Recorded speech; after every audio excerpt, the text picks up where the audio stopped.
শোনেন, আপনাদের এই দাড়িগুলো যদি এই লেজার দিয়ে চেঁচে চেঁচে ফেলে দেন, তাহলে আমাদের মসজিদে আপনাদের চাকরি কনফার্ম।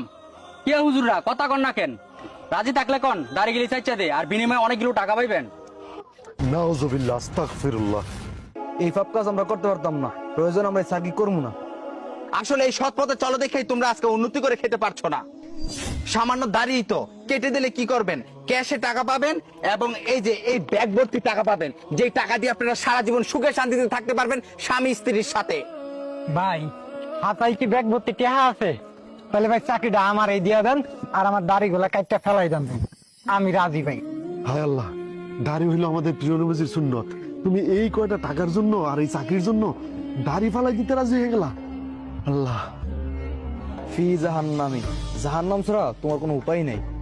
আল্লাহ তোমাকে হেদায়েত দান করুক। ওই মিয়া কি কন এগুলা? সারা দেবেন কি করতে পারছে ওই ইমামতি কইরা? এখন এতগুলা টাকা বইছি, বউ পোলাপান নিয়ে অনেক সুখে থাকতে পারবো। আপনার ইমান নিয়ে থাকেন, আমি ভাই আর ইমানদার হইতে পারলাম না। আমার ভাই অনেক টাকা লাগবে, প্রচুর টাকা লাগবে। দেখেছেন, উনি টাকার মর্মতা বুঝেছে, কিন্তু আপনারা ইমাম সাহেব টাকার মর্মতা বুঝলেন না। এখনো সময় আছে, আপনারা রাজি হন, এখান থেকে অর্ধেক টাকা আপনারা পাবেন। সভাপতি সাহেব, আমার এত অর্ধেক টাকা দিয়ে দেন, আমিও রাজি। সভাপতি সাহেব, মাশাআল্লাহ, তোমাদের মতো ইমানদার ব্যক্তি তো আমরা খুঁজতেছিলাম, যারা কিনা নেককার থাকবে, টাকার জন্য সবকিছু করতে পারবে। তোমাদের চাকরি আমরা একটু পরে কনফার্ম করছি, এখানেই দাঁড়াও বাজানরা। আমি বাইচা থাকতে আপনাদের এই খারাপ কাজ কখনো করতে দিব না। আরে আপনারা তো মুনাফিকের চাইতে অধম। যারা নবীর সুন্নতকে সম্মান করে না, তাদের এই দুনিয়ায় বেঁচে থাকাটাই ব্যর্থ। আর এই ক্ষণিকের দুনিয়ায় এই হারাম খাবার না খাইয়া মরে যাওয়াও ভালো। তারপর আমি মরার পরে জান্নাত পাবো। রাখেন আপনাদের চাকরি। শোনেন ইমাম সাহেব, আমরা চিরকৃতজ্ঞ আপনার কাছে। আমরা সম্পূর্ণভাবে সন্তুষ্ট হয়েছি আপনার ইমানের কাছে। সত্যি আপনার ইমান অনেক মজবুত।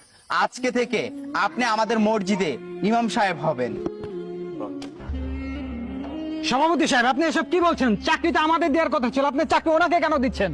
যারা টাকার জন্য ইমান নষ্ট করে, তাদের আবার কিসের চাকরি দেব? আপনাদের মতো লোভী মানুষ টাকার জন্য সবকিছু করতে পারেন। কেউ যদি 5,000 টাকা দেয়, তাহলে যদি বলে মসজিদে আজান দেন না, আপনারা সেই কাজটা করবেন লোভে বর্ষপতি হয়ে। আপনাদের দিয়ে কখনো দিনের কাজ সম্ভব হবে না। আপনারা দুজন দয়া করে যেতে পারেন, যান, বের হয়ে যান, আর কখনো আমার এই গ্রামে আসবেন না। লুবি কোথাকার। হুজুর, এই পরিস্থিতির জন্য আপনার কাছে আমরা মাপ চাচ্ছি। কারণ এই বর্তমান সমাজে মানুষ টাকার জন্য অনেক কিছু করে, টাকার জন্য নিজের বাবাকেও খুন করে ফেলে। কিন্তু সত্যিকারের মানুষ পাওয়াটা সমাজে খুবই কঠিন। আমরা ক্ষমা চাচ্ছি দুই ভাই বেয়াদবি করার জন্য। কি বলেন? আপনারা আমাকে চাকরিটা দিচ্ছেন, এটাই অনেক কিছু। আপনারা ক্ষমা চাবেন কেন? চলেন মসজিদের সব কাজ আপনাকে বুঝিয়ে দেই।